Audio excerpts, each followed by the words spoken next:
Hi everyone, my name is Stephanie and I am a Bachelor of Social Work student who is doing my student placement at For a Safer Space. Today I will be talking about the book American Born Chinese, pages 87 to 131 by Jean Loan Yang. Last week, we looked at pages 37 to 85 about Jin Wang and his new friend from Taiwan named Wei Chen. We also looked at Chinki arriving to America and embarrassing his cousin Danny. And lastly, the Monkey King changing his name to the Great Safe Equal of Heaven and getting trapped underneath a pile of rocks by Tse for 500 years. Then we explored the topics of race, racism, identity, acceptance, and transformation. Today we will be looking at pages 87 to 131. Just to remind the listeners, the book doesn't have chapters. However, they have sections where each separate narratives cut off. I have ended today's reading at where I feel the narrative comes to a natural end and will pick it up where I left off next week.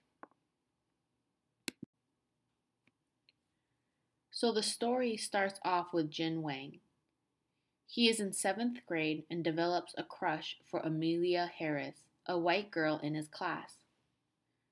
Wei Chen makes fun of him for having a crush because in Taiwan, any boy who likes a girl before they turn 18 years old gets laughed at. Jin responds by telling Wei Chen that this isn't Taiwan and that he should stop acting like a fob, also known for fresh off the boat. This implies that Wei Chen needs to stop acting like a new immigrant who just arrived in America. Wei Chen accepts this by dating Suzy Nakamura 2 weeks later, another Asian girl in their class. Later during science class, Jin's class was given a rabbit, a lizard, and a monkey. The students were asked to volunteer their time to take care of the animals after class. Jin's crush Amelia volunteers. In his attempt to get Jin to volunteer, Wei Chen accidentally raises his hand and reluctantly gets chosen to take care of the animals after school as well. After class, Wei Chen, Suzy, and Chin are together and having a good time. They're chatting and laughing, and Jin asks them if they think Amelia likes another white boy named Craig. They're interrupted by Timmy, another white bully who makes racist remarks towards the 3 Asian students.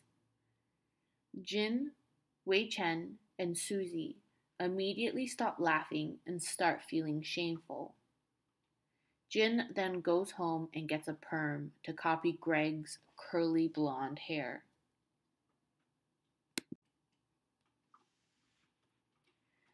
The next day, Wei Chen and Amelia go and take care of the animals, but get stuck in a storage closet while doing so. Wei Chen tells Amelia that Jin will know they're trapped because they're supposed to meet up later.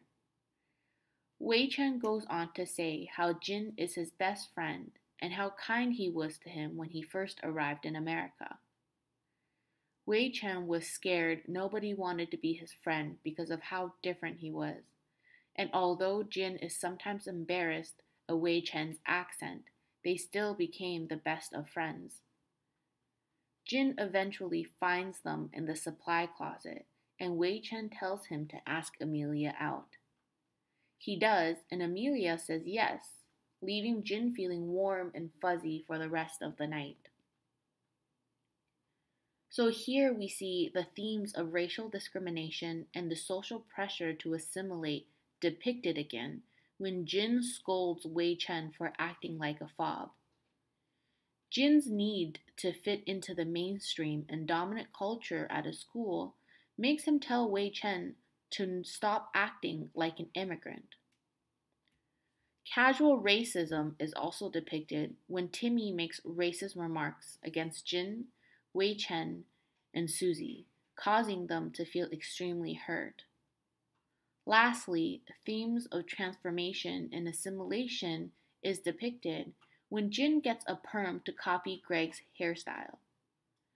Jin tries to adopt Eurocentric dominant idealizations of beauty standards by changing his hair in his attempt to assimilate with the white popular kids. However, Amelia chose to go on a date with him not because of his looks, but because Wei Chen told her how good of a person and friend he is.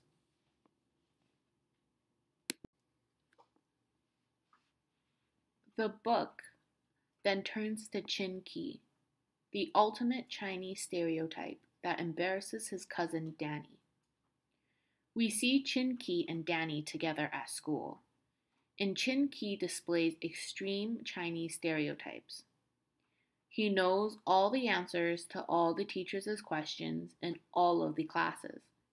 He even eats fried cats with noodles for lunch. Chinki even goes as far as to pee in Danny's friend Peter's Coke bottle. He then goes to sing, "Me Chinese, me play joke, me go pee pee in his Coke," and ultimately further embarrasses Danny. Danny later runs into his friend Melanie, and she tells him that she no longer wants to date him and that she just wants to be friends. Danny thinks that it's because of Chinki and tells her that they are nothing alike. Melanie is adamant on it not having anything to do with Chinki, but then tells Danny at the end how he has similar buck teeth as Chinki, comparing the two. Danny later tells his friend Steve how Chinki always ruins his reputation when he comes to visit. And every time, Danny ends up having to switch schools as a result. The story ends with Danny walking away looking angry. Here we can see extreme and absurd Chinese stereotypes being depicted as Chinki eats dead cats for lunch and acts in barbaric ways when he pees in somebody else's Coke bottle. This story is important because it is metaphorically parallel to Jin's story. Danny can be seen in the same position as Jin. It is possible that in the previous storyline, Jin gets rejected by Amelia because of his Chinese identity. The same way Danny gets rejected by Melanie in this story because of his cousin's Chinese identity. Jin and Danny are both ashamed of this and no longer wanted to be affiliated with this identity. So we still see strong themes of race, racism, identity, and acceptance. We also see internalized racism depicted by Jin and Danny and cultural assimilation as a result of this.